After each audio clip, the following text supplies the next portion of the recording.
சரவணபவாய.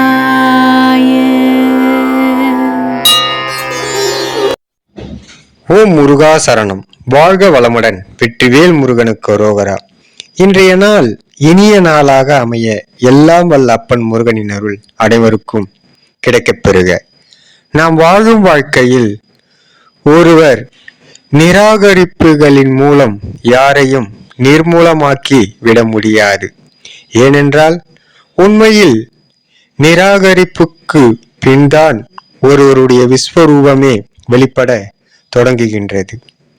ஒரு மனிதனின் உண்மையான செல்வம் இந்த உலகில் அவன் செய்யும் நன்மைகள் மட்டுமே. சாதிக்க விரும்பும் மனிதனுக்கு மட்டும் நிதானம்தான் அற்புதமான ஆயுதமே தவிர கோபமில்லை. ஏனென்றால் நிதானம் எப்போதும் நிலைநிறுத்தும், கோபம் எந்த நேரமும் நிலை குலைய செய்யும். அதனால் அப்பன் அருளால் நிதானத்தை கடைபிடித்து காலத்தோடு நாம் கலந்து செல்லும் போது இந்த நிதானம் நம்மை நிலைநிறுத்துமாக.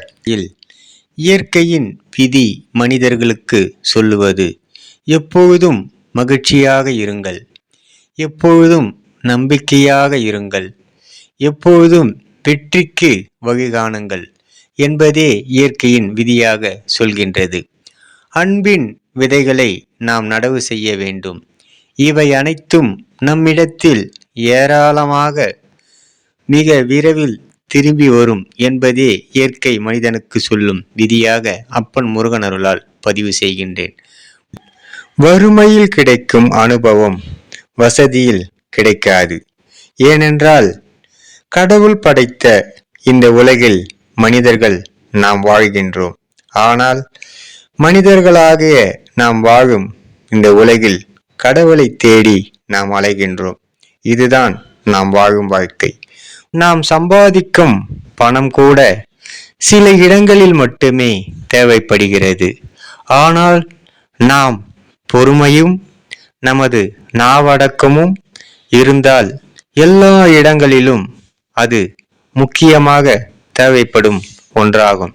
ஏனென்றால் நமது பொறுமையும் நமது நாவடக்கமும் மாமலையும் சிறு கடுகாக நாம் சாதிக்கலாம். ஏமாற்றங்களையும் துரோகங்களையும் நாம் சந்தித்து பார்த்தால் மட்டுமே நாம் வாழும் வாழ்க்கையில் தத்துவமும் அறிவும் ஆன்மீக சிந்தனையும் தானாகவே வளரும். நாம் எங்கும் போய் பாடங்கள் கற்க வேண்டிய அவசியமில்லை. இதுவே நமக்கு பாடங்களாக அமையும். விரிவான எண்ணமும் விரிவான சிந்தனையும் நேர்மையான செயல்பாடும் இருந்தால் மட்டும் போதும். நம்மை வீழ்த்த யாராலும் முடியவே முடியாது.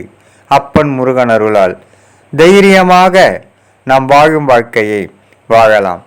ஏனென்றால் கலியுக வரதன் நமக்கு தைரியத்தையும் தன்னம்பிக்கையும் தன்மானத்தையும் கொடுத்து நாம் வாழ்வாங்கு வாழ வைப்பார். அறிந்ததை கொண்டு கடவுளை வழிபட வேண்டும். நமது உள்ளத்தில் இருந்து வழிபாட்டிற்கு எந்த ஒரு விதிமுறையும் இல்லை. நாம் தாயை எவ்வாறு நமது தேவைக்கு அழைக்கின்றோமோ அதேபோல் அன்பும் இயல்பும் போதுமானது நம் கடவுளை வழிபடுவதற்கு. அதனால்தான் அடியார்களும் ஞானிகளும் பாடியுள்ளார்கள், உள்ளம் பெருங்கோயில் உன் உடம்பே ஆலயம் என்று. நமது உடம்பும் கோயிலும் ஒன்றே என்று பாடியுள்ளார்கள். முருகனின் மகன் ரவி முருகன். வெற்றிவேல் முருகனுக்கு அரோகரா.